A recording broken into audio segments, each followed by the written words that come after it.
I'd like to call this meeting to order. Welcome here. And at this time, I'd like to give the opening to Councillor Michael Zwaagstra. Thank you, Mr. Mayor. Okay, everyone, it's time to put our thinking hats on.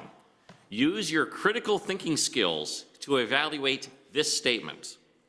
Prime Minister Wilfrid Laurier's support for conscription during World War II strengthened the Canadian Federation because it reassured French Canadians that the federal government took their concerns seriously.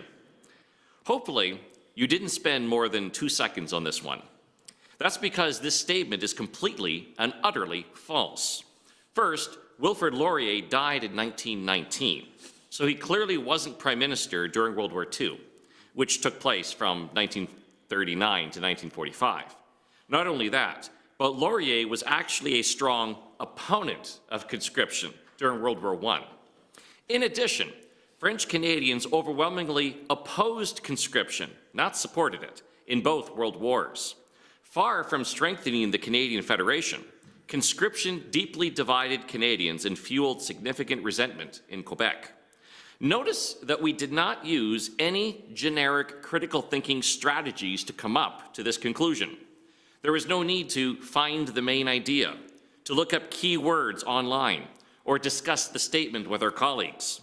These strategies were unnecessary because we already knew that the statement had factual errors.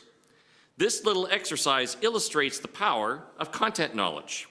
Anyone armed with some basic facts about Prime Minister Wilfrid Laurier, World War II, and conscription has a huge advantage over someone who lacks this knowledge and needs to look things up on the internet. The Manitoba government has indicated that in the months ahead, it will conduct an extensive review of the provincial curriculum, placing a stronger emphasis on knowledge acquisition, particularly in the early years, would be one of the most meaningful changes the government could make in education. There are 3 reasons why this is the case.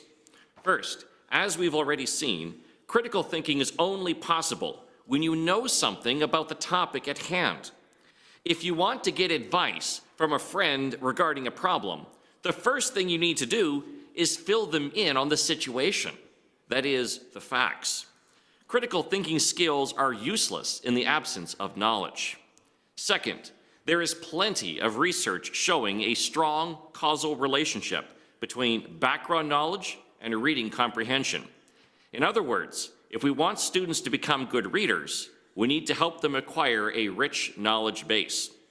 For example, in a 2011 study published in the International Electronic Journal of Elementary Education, researchers had 142 grade 3 students read expository texts from about 4 science-related topics: tree frogs, soil, jelly beans, and toothpaste. Contrary to what they expected, the researchers found that text complexity made little difference when the subject matter was already familiar to the 3rd grade students. In other words, these students could read and understand complex text when they had the appropriate background knowledge. Critics argue that it is developmentally inappropriate to immerse young students in knowledge-rich learning environments. On the contrary, it is developmentally inappropriate to waste students' valuable time practicing generic critical thinking skills that are useless without content knowledge. Finally, many students from disadvantaged backgrounds come to school with a knowledge deficit, since they typically don't receive the same learning opportunities as their more affluent classmates. Fortunately, schools can partially compensate for this gap by ensuring that all students receive content-rich instruction from an early age. This shows that content-rich instruction is key to empowering students from disadvantaged backgrounds. Consider the benefits. A knowledge-rich curriculum will improve critical thinking skills, enhance reading comprehension, and empower students from disadvantaged backgrounds. These are all very good reasons to make knowledge acquisition a primary curriculum focus in Manitoba, and in every other province for that matter. A knowledge-rich curriculum is something every student deserves. Hopefully this is something that the Manitoba government will do after it does its curriculum review. Thank you. Thank you, Councillor Zwaagstra. Council, we have the agenda in front of us. We're looking for a motion to adopt the agenda. Councillor Penner, second by Councillor Hebert. Any comments? Call for the question. All those in favor? That is carried. Council, we have the minutes of March 16th, 2021, the regular council meeting in front of us. They start on page 1. We've had a chance to review. Looking for a motion to approve. Councillor Hebert, second by Councillor Siemens. Any comments? No comments. Call for the question. All those in favor? That is carried. Council, is there any business arising from the minutes? Okay, seeing none, we'll move on. Council, we're just after 7:35, so we'll go into the public hearing. We got 6A, the variance V 2021-3. This is referring to 22 Country View Lane. At this point, we will close the council meeting, open the public hearing, and ask Mr. Warkentine to please introduce this file.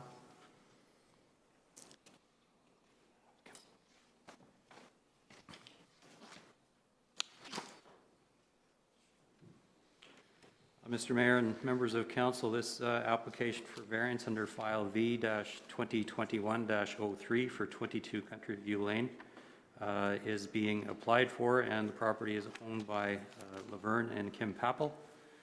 Purpose of the variance application is to allow 1,972 square feet of accessory use, whereas the RR Rural Residential Zone permits a maximum of 1,000 feet of accessory space.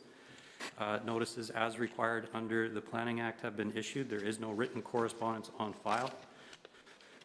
With respect to the application, there are several existing accessory buildings on the site. A recommendation is for council to approve the application subject to the 2 existing structures as noted being removed from the site prior to issue of permit.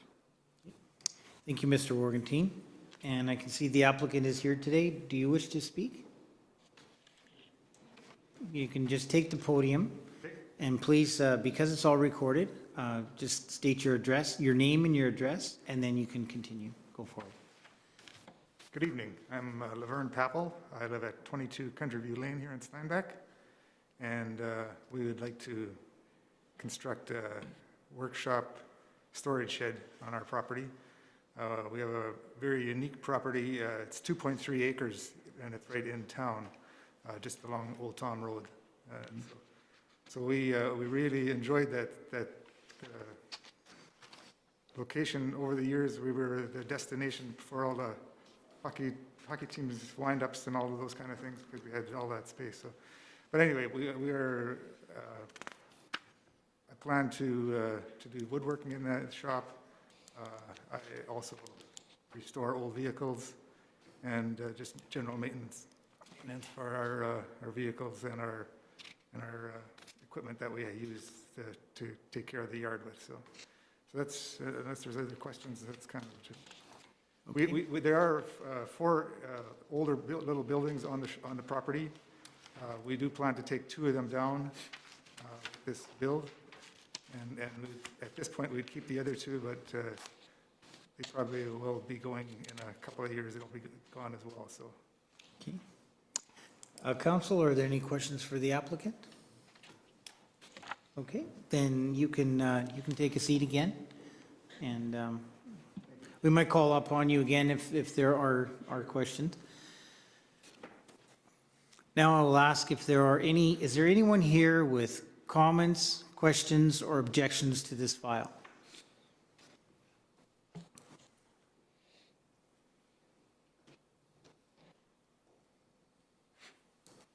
No. I will ask one more time. Is there anyone here with comments, questions, or objections to this file? Okay, seeing none, we will close the public hearing, open the council meeting. Council, how would you like to proceed? Councillor Siemens. Motion to approve as per the recommendation by administration. Okay, and Councillor Hebert, you would wish to second? Okay, second by Councillor Hebert. Go ahead, Councillor Siemens. Thank you, Mr. Mayor. I think this is fairly straightforward for me. It's a large 2.3 acre lot like we heard, and he is taking down some existing buildings to build one larger one for his own use. His backdoor neighbor, currently there is an open field, and also to the west is the cemetery. I think overall the neighbors won't be objective, and I think it is. I think it just makes sense to approve. Okay. Anything further? No. Anything further of council? Anything in closing, Councillor? No, sir. Okay. Council, this looks like a fairly straightforward variance. So we'll go straight to the question. Call for the question. All those in favor? Opposed? That is carried. Thank you. Okay, Council, we've got 6B. This is variance 2021-06. This is referring to 55 Coral Crescent. At this time, we will close the council meeting, open the public hearing, and turn this over to Mr. Workentine to introduce this file. Mr. Mayor, members of council, variance application V-2021-06 for 55 Coral Crescent. The owners of the property and the applicant for the variance are Michael and Shannon Rockenwagner. Purpose of the variance application is to allow a 1.9-foot wide east side yard setback, whereas the RLD residential low-density zone requires a minimum of 4 feet. The applicant has constructed an addition to the house, and it is too close to the property line, and that's the reason for the variance application. Notices have been issued as required under the Planning Act. There is one piece of correspondence that's on file in the agenda package. With respect to the administration's review, generally the application for variance has arisen due to a construction error by the applicant. An application was received and a building permit was issued for a detached accessory building in September of 2020. And upon inspection of the property later that fall, it was discovered that an addition to the house was built instead and was also built too close to the property line. There is a related precedent council has dealt with before under file V-2018-06. Whereas the applicant requested a rear yard setback of 12.35 feet, where Steinbach zoning bylaw required 25 feet due to the improper permitting and construction of a sunroom. Council had denied that application as well. Recommendation from administration is that council deny this variance application. Thank you, Mr. Workentine. Is the applicant here today?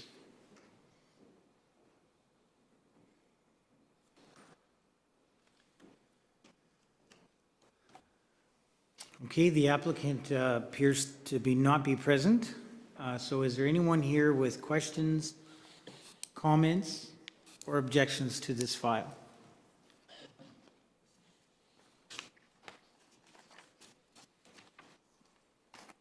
I will ask one more time. Is there anyone here with comments, questions, or objections to this file?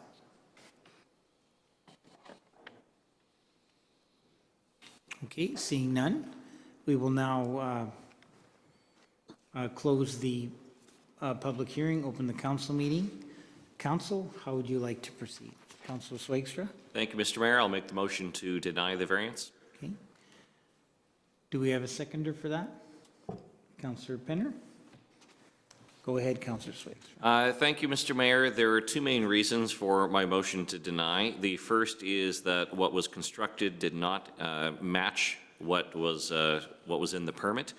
The applicant had requested, had a permit to build a detached accessory building and did not build that. Instead built an attachment to the house, which is obviously a very different type of construction and also a different size as well. And so when you build, you obviously have to have the proper permit in order to build. Second, it's too close to the property line. There is a minimum 4-foot requirement in terms of the house and coming up to on the side yard in terms of the side yard that's supposed to be there. And this is built to within 1.9 feet, which is simply much too close. And our staff have raised significant issues with that. They've pointed out that this will likely cause drainage problems and could be a fire hazard because now the houses are much closer together than they're supposed to be. And I think it's obvious that if this had been applied for in advance, we would have denied. There's no way we would have approved a variance like this with our staff saying this will cause drainage problems and it's a fire hazard. The fact that it was built without the proper permit means obviously we didn't catch it until after it was built. But that doesn't change the fact that the right thing to do is to deny it. And so in this case here, as the city manager noted, there is precedent that when you have construction that has the potential to have significant impact on the neighboring property and that goes against our bylaws and was not built with a proper permit, we do have the ability to deny and require that this be fixed and has to be moved over or something else. But that's the only mitigating thing here that addresses the actual problem. So we should deny the variance request. Thank you, Councillor Zwaagstra. Anything further? Thank you, Mr. Mayor. I share the same sentiments and the same reasons as Councillor Zwaagstra as to why I seconded the motion. It's also important to note that there really is only one individual that's affected by this, well, two individuals, the property owner and the neighbor beside. And the neighbor beside has expressed that they are not in favor of this happening and that it is encroaching on their yard. So for those reasons, I am seconding the motion. Thank you. Is there anything further of council? Councillor Siemens. I struggle here with the motion. I think where the piece that I struggle with is a lot of effort went into construction. You're right. You're absolutely right in all the comments made. And in the past, while we do have precedent in taking down a sunroom, that was somewhat different, as there was no permit taken out at all. But in this case too, there is, the individual did build, it is attached, and it will be, I think that a substantial fine would have been favorable. That's how I have been thinking, but I also struggle with exactly how to respond. Thank you. Anything further of council? Anything in closing? Thank you, Mr. Mayor. Just to comment briefly on the issue of, because the other option, of course, would have been to approve, but with a fine. A fine doesn't address any of the problems. It doesn't address the drainage issues. It doesn't address the fire hazard issue. It addresses nothing. And the fine doesn't in any way mitigate the possible loss of property value to the neighbor. It literally does absolutely nothing. And so there's no way that we would have approved this if it had been asked for in advance. And so in this case here, we clearly have to deny. Thank you. Council, in a situation like this, there's many times that we have had a variance come to us after a project was built, and then we've given the variance. The difference here is that in those cases, many of those cases, what was permitted for was built. In this case, what the permit was pulled for was very different than what was actually built. And that is why this does not comply. And had he built even the detached shed that he was going to build, he could have been this close to the property line. But in this case, because it's attached, it's much too close. And it's for that reason that I'm going to support the motion, is because it's not what was permitted. It was something else was built than what the permit was taken out for. And that's why I will support this motion, because I think the right thing to do is to move this over, or like tear it down, move it over, whatever has to be done. But the right thing to do is to make this structure comply with our bylaw. Council, call for the question. All those in favor? Opposed? That is carried. Okay, Council, we've got 6C. This is the 2021 financial plan. This is a separate package. For this, we will call our finance manager, Brian Hararchuk.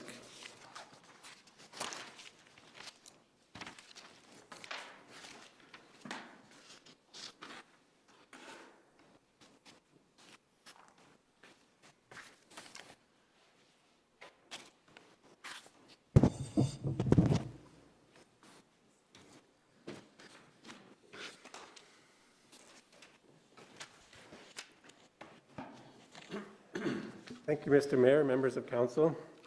It's great to be here today presenting the city's 2021 financial plan, highlighting some of the main items that are planned for the year.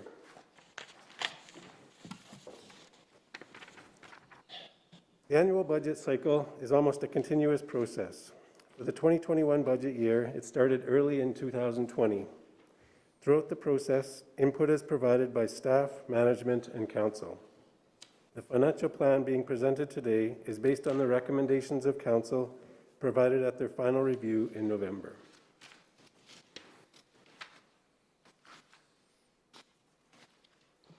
Some of the highlights for 2021 include a municipal mill rate of 13.7 mils, which is unchanged from 2020. Utility rates will also remain unchanged from the previous year. Residential garbage collection rates will increase by just under 3%, while most fees for permits and land use applications will increase by 2.5%.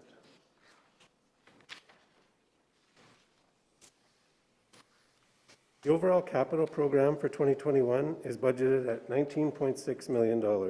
Some of the larger budgeted projects include the start of the event center, the utility renewal on Brandt Street, as well as the asphalt overlay program.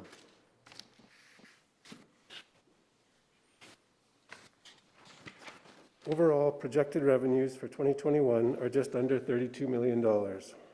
Similar to other years, property taxes are the city's largest source of revenue, accounting for just over half of the overall revenue amounts.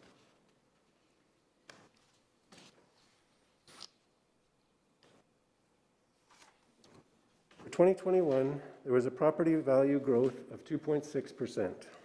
Commercial properties continue to make up about 25% of the total property values in the city, and with the provincial portioning system, a lower portion of residential property values are subject to property tax than commercial property values.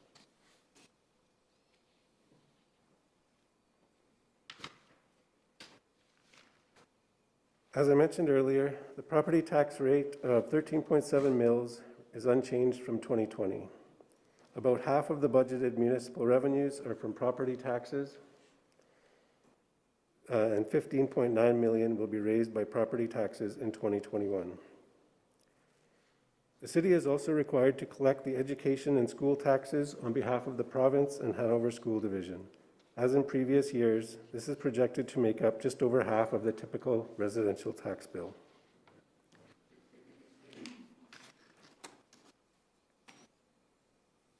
The average market value for a dwelling in Steinbach is just over $207,000.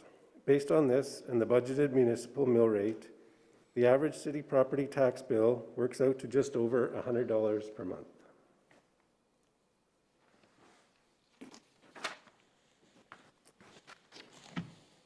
In addition to regular property taxes, supplementary property taxes are levied on new construction or where there was an addition or improvement to increase the value of the property. This is expected to provide an additional $650,000 in 2021.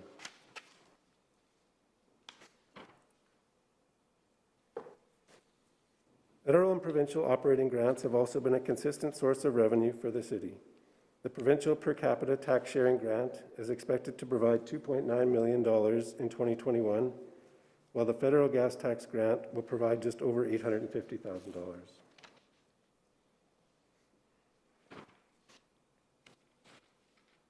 One of the main non-tax revenue sources for the city is from user fees.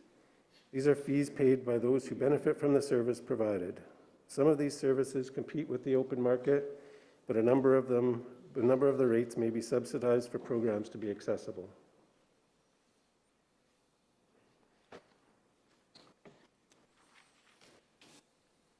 Development in Steinbach stayed strong in 2020 with just over $66 million in total permit value.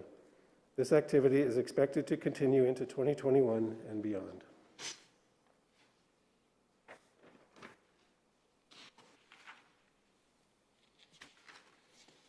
Now we will look at some of the programs that are funded by these revenues. Overall, the expenses are equal to the projected revenues at just under $32 million.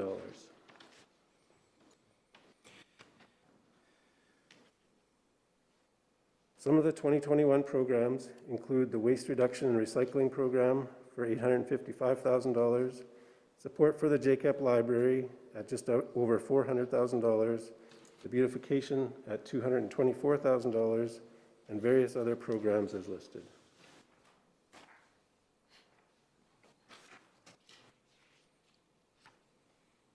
One of the largest city expenses is that of our employees. The total labor cost, including benefits for 2021, is budgeted at $9.5 million, or roughly a third of the city's operating budget. Of this total, the Aquatic Center makes up about 20% of the total labor hours, the largest of any city department.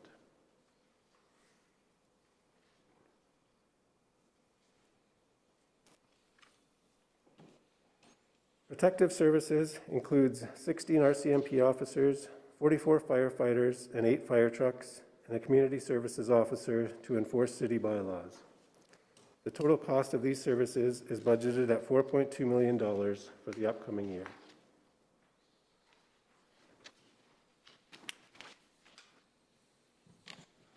The city currently has more than 138 kilometers of road surface. The maintenance for this infrastructure can depend fairly significantly on the weather in any given year, and for 2021 is expected to cost $2.7 million.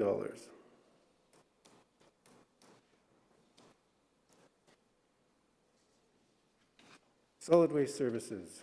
We provide both curbside and on-demand pickup services to both residential and commercial properties. The cost of providing these services is expected to reach $2.6 million for the upcoming year, which is funded by user fees.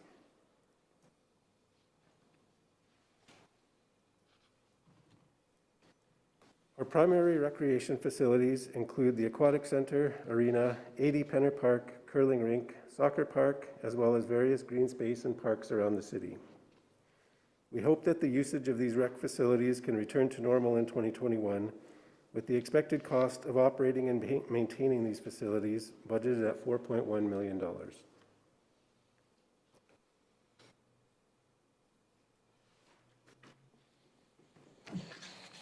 Both the number of customers serviced by the water and wastewater utility and the length of the underground infrastructure network continue to grow.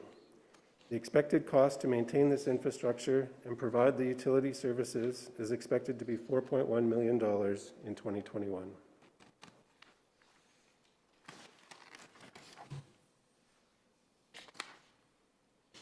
In addition to the typical operating expenses that the city regularly incurs, larger projects also require significant funding. Some of this comes from reserve funds that have been saved in previous years, while other projects will require debt funding. Some of the main projects for the upcoming year include equipment replacement, Brandt Street utility renewal, and the start of the event center. The total capital program for the year is expected to cost just under $20 million.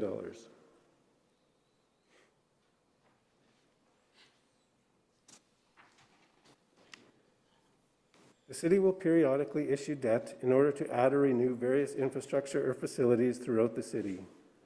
Each loan will fund a specific project. In 2021, 3 projects have a debt component: the Brandt Street Underground Renewal, Acres Drive construction, as well as the Clear Spring Greens pathway. This is expected to create $4.6 million of new debt, while $2 million of previously issued debt will be paid off. The city continues to use a 5-year amortization term for all of its debt, allowing us to borrow at lower interest rates than if a longer term was used. Our average interest rate for 2021 is just below 2.7%, while the debt balance at the end of the year is expected to be $9.3 million.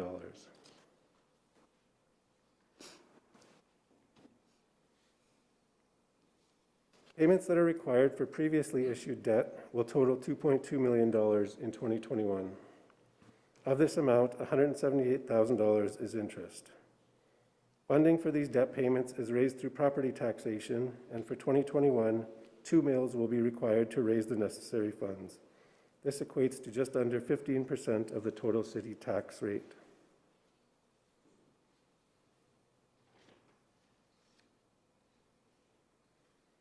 And finally, a longer-term overview of some of the expected requirements in future years. The 2022 program is currently budgeted at $28.7 million, which includes infrastructure renewal, the continuation of the event center, and equipment replacement. Beyond that, programs of $32.7 million, $16.7 million, and $11.3 million are currently estimated for the following 3 years.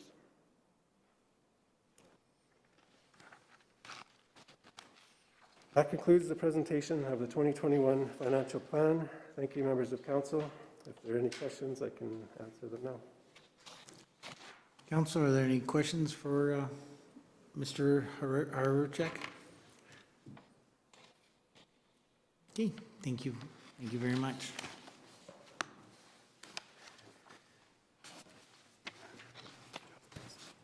Okay, council, we're looking for a motion to adopt the financial budget plan. Councillor Zwaagstra, Thank you, Mr. Mayor. I'll make the motion we adopt the 2021 financial plan. and do we have a seconder? Councillor Siemens, go ahead, Councillor. Thank you, Mr. Mayor. I'm happy to move that we adopt the 2021 financial plan. I believe that it's a responsible decision that continues to move our city forward in a positive way. A few things just to highlight from it that we saw from the presentation. Obviously, one of the key things is that we are leaving the mill rate unchanged, so we are not raising taxes, and that is something that we've been consistent on as a council, is that to the greatest degree possible, we want to keep the mill rate as steady as we can, because we recognize that people have limited budgets. But that doesn't mean that there aren't significant things happening. Obviously, we continue to invest in a big way in our infrastructure. That is always a priority. Basic underground infrastructure and renewing our pathways and our roads, that is something we do every year, and that we must continue to do every year, because it is one of those things that you don't think about it all the time, but it's a priority, because if your underground infrastructure isn't working properly, not much else is going to matter. So this year we're going to be spending $2.4 million on replacing the underground infrastructure along Brandt Road. That's, of course, one of our older parts of the city. We've been doing some of these significant renewals over the years, and it's time for Brandt Road to have a significant repair. We are improving our recreation opportunities, and so in previous council meetings we've talked about the fact that we are building a basketball court at L.A. Barkman Park, and we're also constructing a dog park. Those are great things that will benefit the people of Steinbach. We're also planning for the Clear Spring Greens pathway to be built this year. We continue to make plans for our event center. We are determined to build the event center. We're looking forward to it, and so we're making sure that we budget accordingly in our plans to indicate that we want to move forward with that. And we're doing all of this in a fiscally responsible way. And as was also noted during the presentation, for many years now, for actually 20, 30 years, the city has been consistent in that we take on only 5-year debt. And that enables us to do so much more than if we were hamstrung with 20-year debt like many other municipalities. By taking on 5-year debt, yes, it does force us to make some choices as far as what we're going to build and how we're going to do it. But it means that whatever we build is paid off in 5 years. And so that's why we're not talking about still trying to pay off things that were built 10 or 20 years ago, but rather they're just simply done. And so that 5-year debt policy has been a great thing in terms of helping it make it possible for us to do the things we're doing. So on the whole, we have good things that are happening. We've got big projects that we're wanting to do. We really would like to move forward. We've got smaller projects that will have a significant impact, things like the basketball court and dog park. We're still doing underground infrastructure, and while keeping the tax rate unchanged, I think this is a very good budget. Thank you, Councillor Zwaagstra. Anything further, Councillor Siemens? Yes, thank you, Mr. Mayor. I think Councillor Zwaagstra said many of the positive things. I think City Council spends a year making the budget. We start in May of each year, and it gets approved the next March or April, as is the case this year. So one of the benefits the city has is we have a growth rate that continues to be above many of the averages of other communities in Manitoba and across Western Canada. We do have a substantial growth rate that comes with a lot of problems as well, but it also allows us to manage our taxes because of all the growth in our communities. While some of the major projects are going to move forward, as we'll hear in the tender later on in this meeting, but we're also waiting for funding for some of the major events, specifically the event center. So we're waiting for some major funding so that we can move forward with some of those things. But I do agree that this is a very doable budget, and I think from a taxpayer standpoint, it's good because we hold the line on the taxes, but also it's good for our community because there's a lot of growth in our projects that we will be completing this year as well. Thank you, Councillor Siemens. Anything further of council?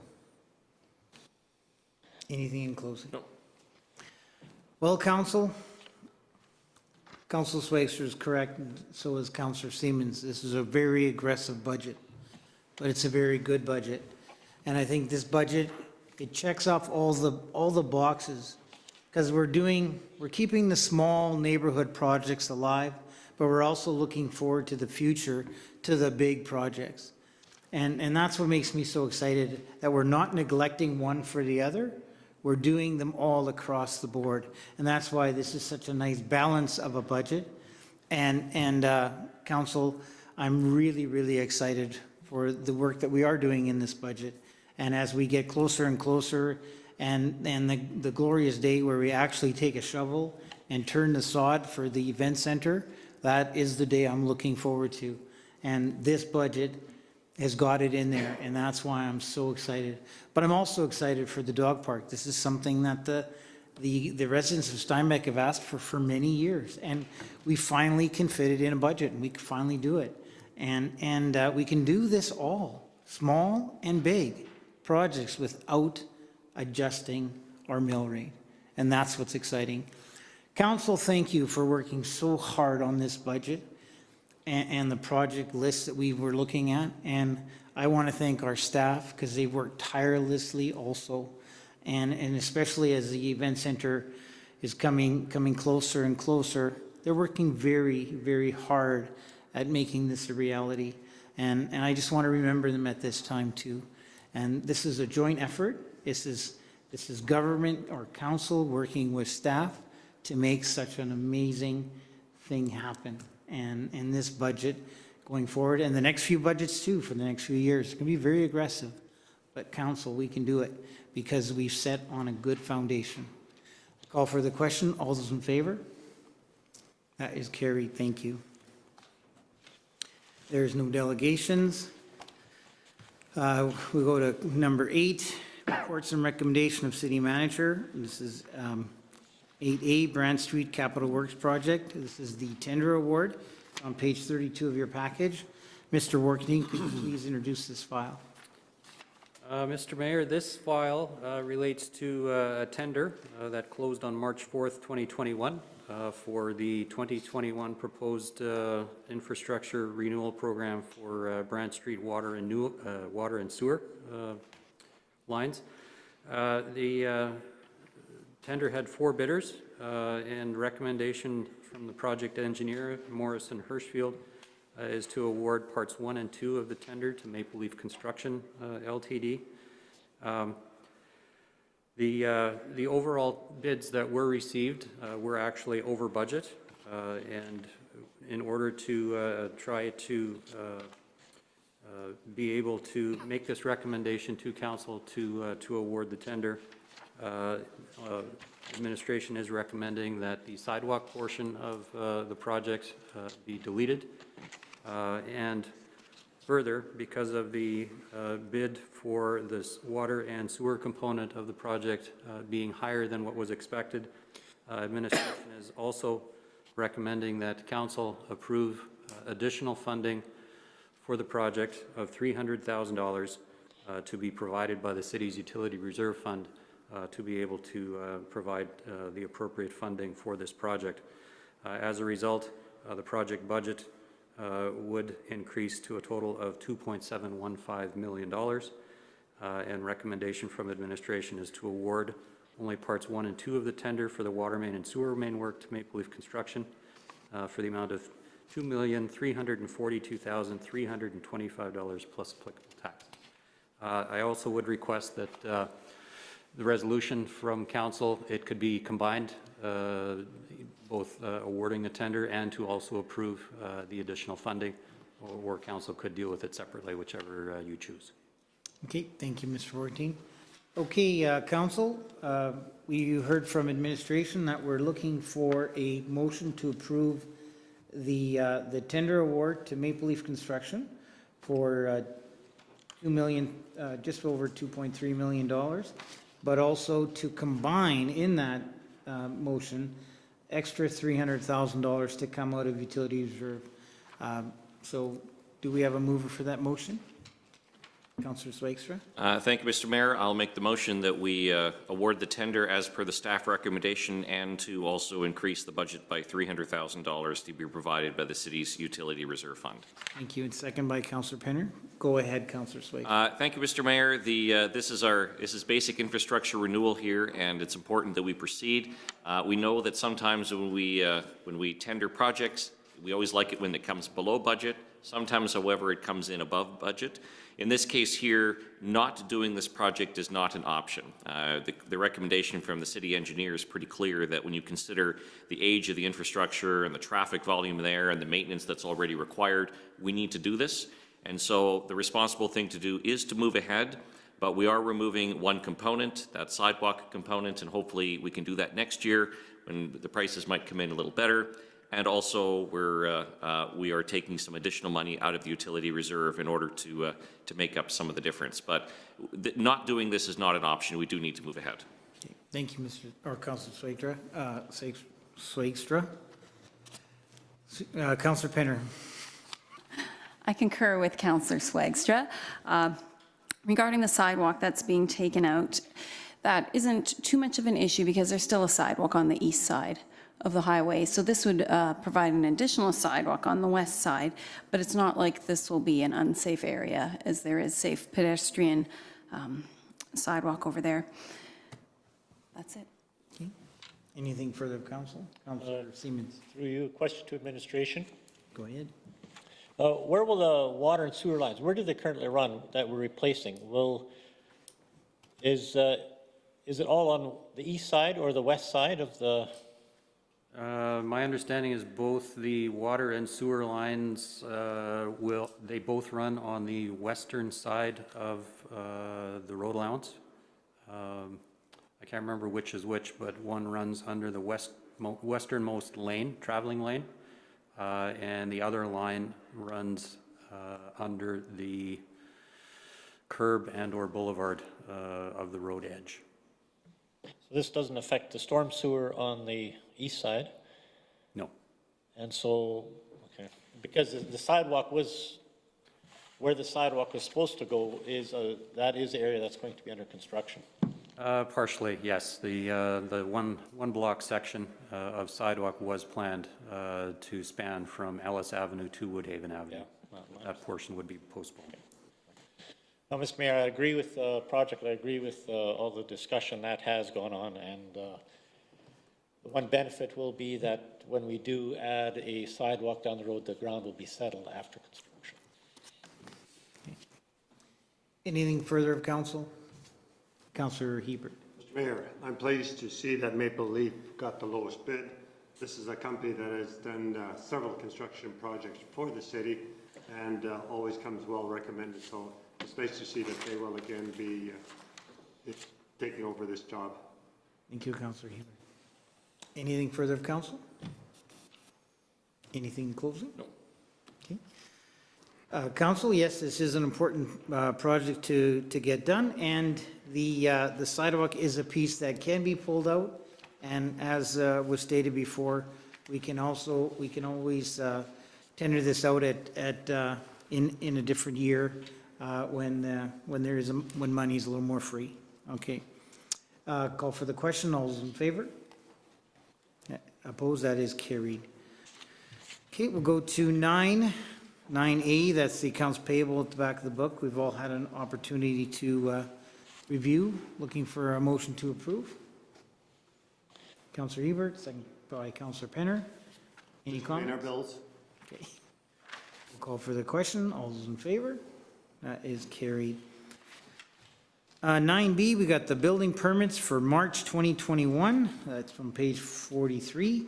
Council, we're looking for a motion to approve.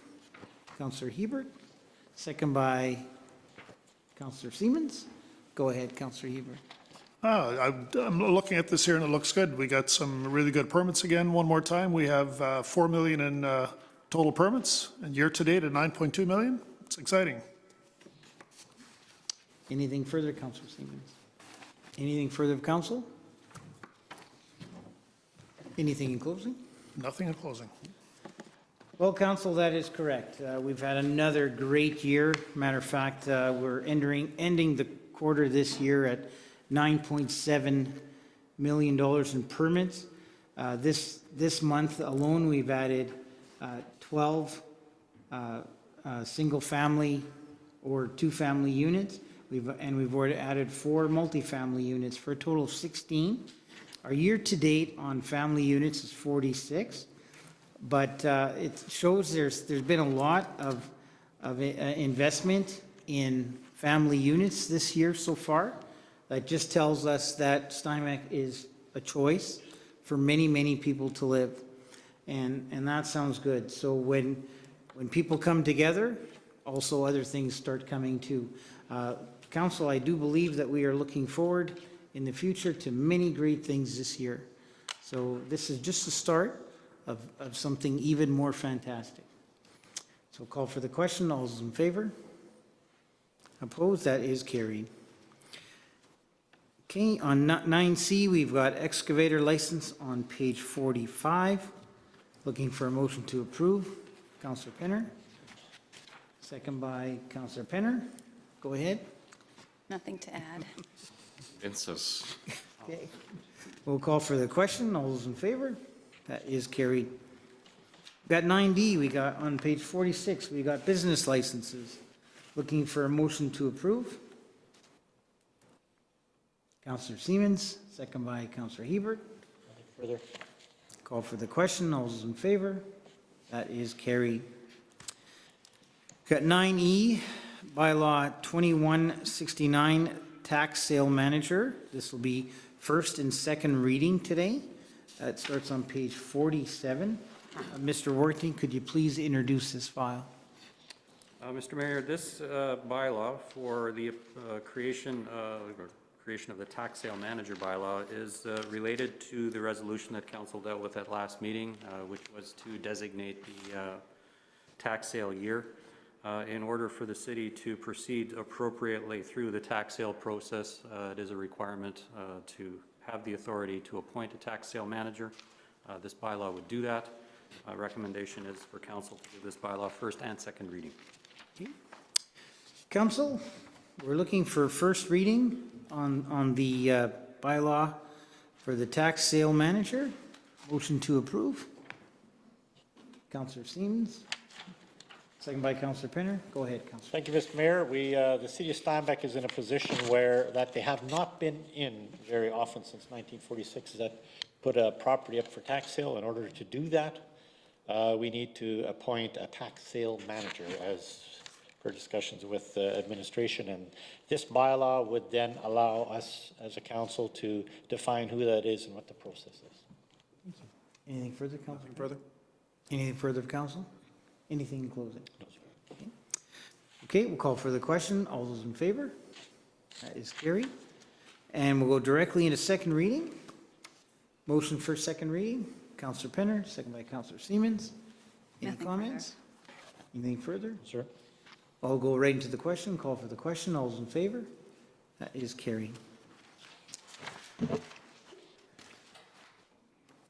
Are there any questions of council at this time? Okay, seeing none, we'll move to 11, correspondence and petitions. We've got the Epp Library, the minutes for March 17th, 2021. Starts on page 51. How would you like to proceed?